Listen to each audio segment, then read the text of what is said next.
Hi guys, to my YouTube channel Jio Shiksha में आप सबका स्वागत है। तो आप सब कैसे हैं? आई होप आप सब अच्छे होंगे, मस्त होंगे, स्वस्थ होंगे। आप सबकी पढ़ाई बेहतर ढंग से चल रही होगी।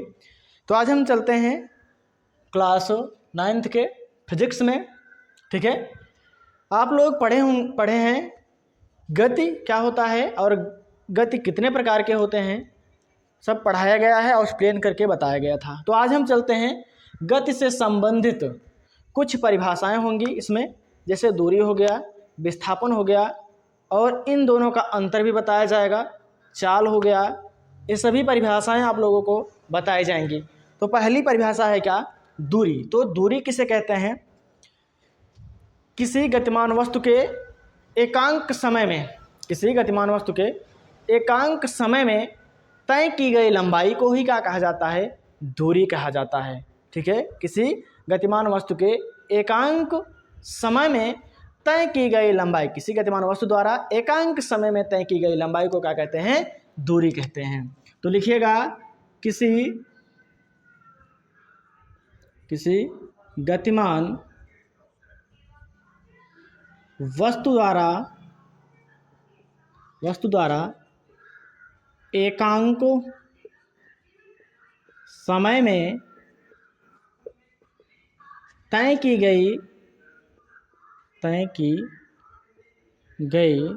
में तय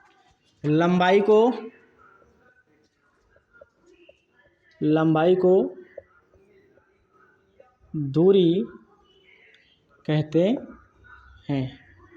ठीक है, देखिएगा, दूरी किसे कहते हैं? किसी गतिमान वस्तु द्वारा एकांक समय में तय की गई लंबाई। ठीक है, एकांक समय में तय की गई लंबाई को ही क्या कहा जाता है? दूरी कहा जाता है। उसके बाद लिखिएगा, यह एक अदिश राशि है। यह एक क्या है? अदिश राशि है। इसमें दिशा का ज्ञान नहीं होता है, इसमें केवल परिमाण होता है। ठीक है, इसमें केवल लंबाई होती है, इसमें दिशा का ज्ञान नहीं होता है। ठीक है, यह एक अदिश राशि है। इसका मात्रक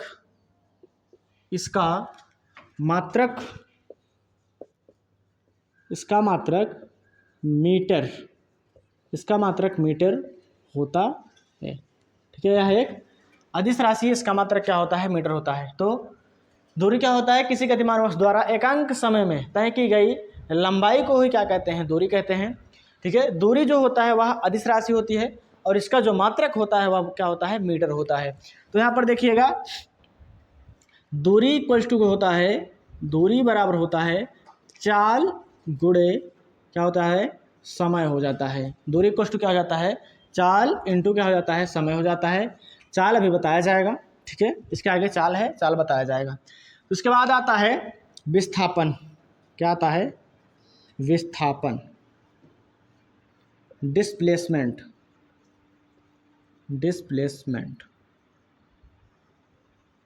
ठीक है, इसके बाद आता है विस्थापन, डिस्प्लेसमेंट। तो विस्थापन किसे कहते हैं? किसी गतिमान वस्तु के अंतिम तथा प्रारंभिक स्थितियों के बीच की न्यूनतम दूरी, किसी गतिमान वस्तु के अंतिम तथा प्रारंभिक स्थितियों के बीच की न्यूनतम दूरी को ही क्या कहा जाता है? विस्थापन कहा जाता है। तो लिखिएगा, किसी गतिमान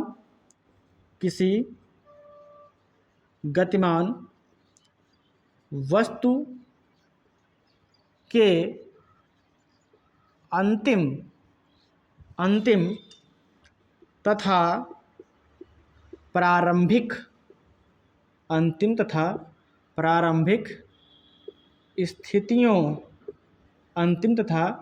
प्रारंभिक स्थितियों के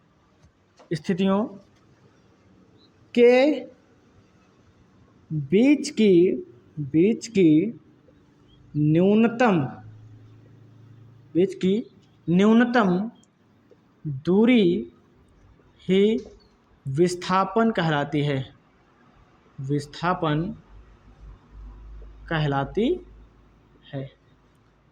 ठीक है, अंतिम तथा बीच के स्थितियों की, ठीक है, अंतिम तथा बीच के स्थितियों अंतिम तथा प्रारंभिक स्थितियों के बीच की न्यूनतम दूरी ही क्या कहलाती है? विस्थापन कहलाती है। ठीक है, तो जैसे देख लीजिए, मान लीजिए ये आपका घर है, ये आपका घर है और ये आपका क्या है? ये आपका स्कूल है। तो आप यहाँ से चल करके स्कूल तक पहुँचे। स्कूल देखिए, घर से चल करके स्कूल तक पहुँच गए हैं आप। तो इन दोनों बीच की दूरी जो होगी, ठीक है, इन दोनों बीच की जो दूरी होगी, घर तथा स्कूल के डिस्प्लेसमेंट जो दूरी होगी, उसी को क्या कहा जाता है? डिस्प्लेसमेंट अर्थात विस्थापन कहा जाता है। देखिए, अंतिम तथा प्रारंभिक स्थितियों के बीच की जो दूरी होगी, उसी को ही क्या कहा जाता है? विस्थापन कहा जाता है। लेकिन यदि आप घर से स्कूल में चले गए और स्कूल से फिर वापस घर पर चले आए, तो यहाँ पर जो विस्थापन हो जाएगा वह शून्य हो जाएगा। तो दूरी कभी भी ऋणात्मक नहीं होती है, दूरी कभी भी शून्य नहीं होती है, लेकिन विस्थापन जो होता है वह शून्य भी होता है, हो सकता है, धनात्मक भी हो सकता है, ऋणात्मक भी हो सकता है। ठीक है, तो आई होप आप सब समझ गए होंगे। तो उसके बाद देखिएगा, विस्थापन हो गया। यह एक सदिश राशि है। विस्थापन जो होता है वह सदिश राशि है। इसमें परिमाण के साथ साथ, लंबाई के साथ साथ उसमें दिशा का भी ज्ञान होता है। यह एक सदिश राशि है, यह एक सदिश राशि है। इसका मात्रक मीटर होता है।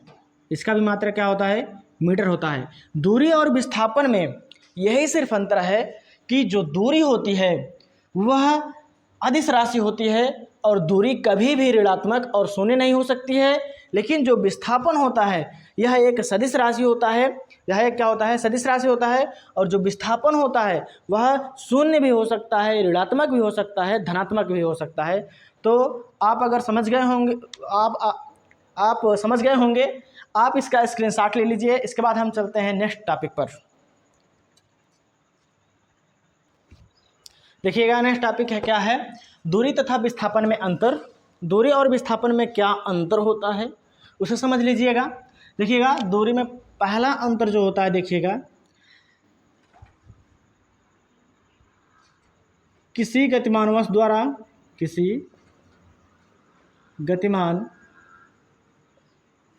वस्तु द्वारा एकांक समय में तय की गई लंबाई दूरी कहलाती है। तय की गई लंबाई दूरी कहलाती है। इसमें लिखिएगा, पहला अंतर, किसी गतिमान वस्तु के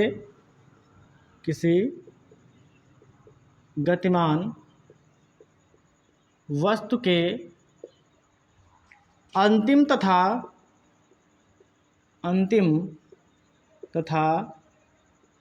प्रारंभिक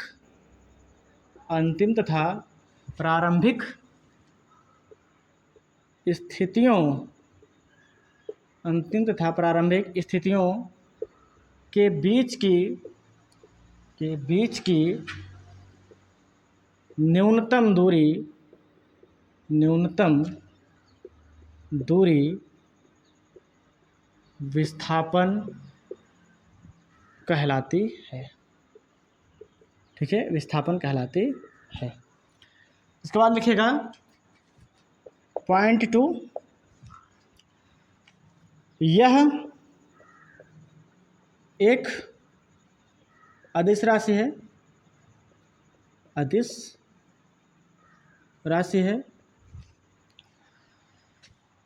इसे व्यक्त करने के लिए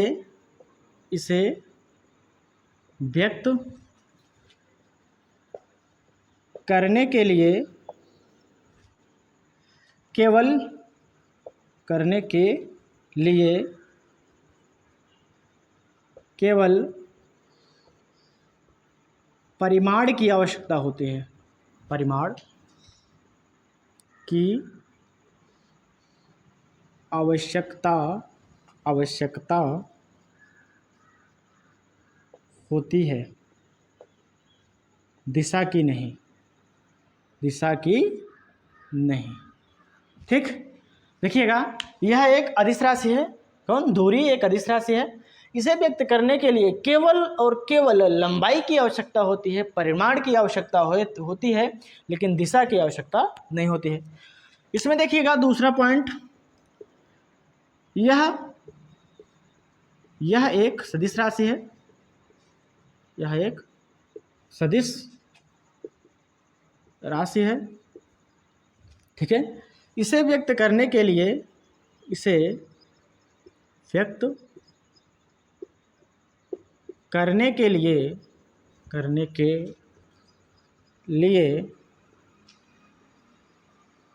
परिमाण के साथ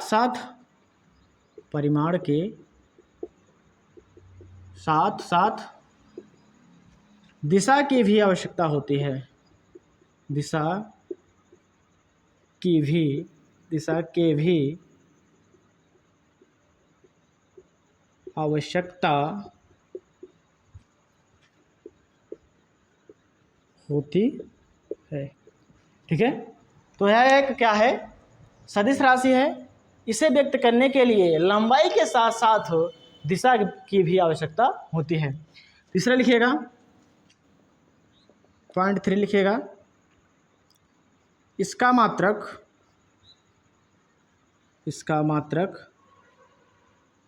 मीटर होता है। इसमें भी लिखिएगा तीसरा पॉइंट, इसका भी मात्रक क्या होता है? मीटर होता है। इसका भी मात्रक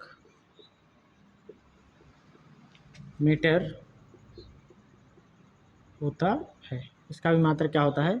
मीटर होता है। चौथा पॉइंट लिखिएगा, दूरी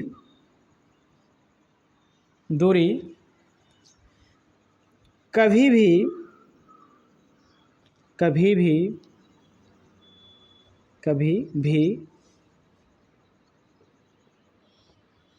ऋणात्मक तथा शून्य नहीं होती है, ठीक है। दूरी कभी भी ऋणात्मक अथवा शून्य नहीं होती है। इसमें लिखिएगा विस्थापन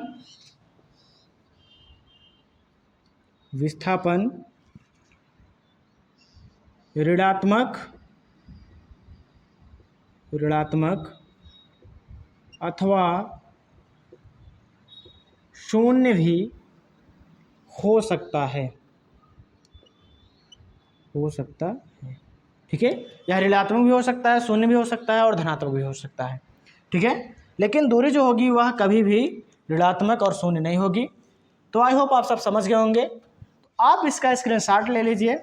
अब हम मिलते हैं आपसे नेक्स्ट वीडियो में। आज के लिए इतना ही। अगर आपको ये वीडियो अच्छी लगी हुई हो तो वीडियो को लाइक करिएगा, और अगर आप चैनल में नए हो तो चैनल को सब्सक्राइब कर दीजिएगा, और इस वीडियो को अपने दोस्तों के साथ ज़रूर शेयर कीजिएगा।